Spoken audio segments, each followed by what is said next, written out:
বলতে গেলে পানির নিচেই তাদের বসবাস। ডাঙ্গার চেয়ে জলেই বেশি স্বাচ্ছন্দ্য বোধ করেন এই সহজ সরল মানুষগুলো। এক ডুবে চলে যেতে পারেন পানির প্রায় 12 থেকে 15 মিটার গভীরে। দক্ষিণ পূর্ব এশিয়ার প্রশান্ত ও ভারত মহাসাগর সংলগ্ন বিস্তীর্ণ জলরাশিকে আপন করে নিয়েছে বাজাও উপজাতির মানুষ।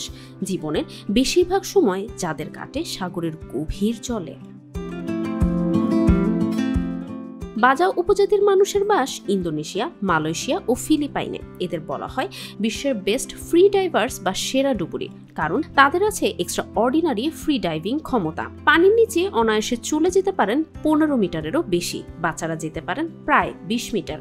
সাধারণ ডুবুরিদের জন্য যেখানে 5 মিনিট দম আটকিয়ে রাখা কষ্টসাধ্য ব্যাপার, সেখানে তারা খুব সহজেই শ্বাস ধরে রাখতে পারেন প্রায় 8 থেকে 15 মিনিট। খুব ছোট বয়সেই এই জাতির বাচ্চারা ডাইভ দিতে শেখে, সাঁতার কাটে ও শিকার করতেও শেখে। বিভিন্ন সূত্র অনুসারে জানা যায় যে এরা পানির নিচে জীবনের 60% সময় কাটিয়ে দেয়। এমনকি সারাদিনে তারা পরপর প্রায় একটানা 8 ঘন্টা পানির নিচে কাটাতে পারে।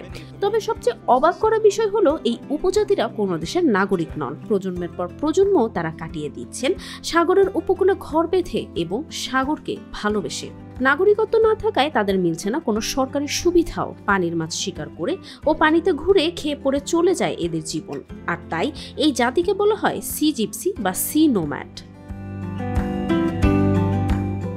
বাজাওয়ের মানুষরা বিশ্বাস করেন যে তারাই রক্ষা করছেন সাগরকে। বাজাওয়ের মানুষদের পানির নিচে থাকার ক্ষমতা ভাবিয়েছে বিজ্ঞানীদেরও। গবেষণায় উঠে এসেছে যে বাজাওয়ের মানুষদের প্লীহা সাধারণ মানুষের প্লীহার তুলনায় কিছুটা বড়।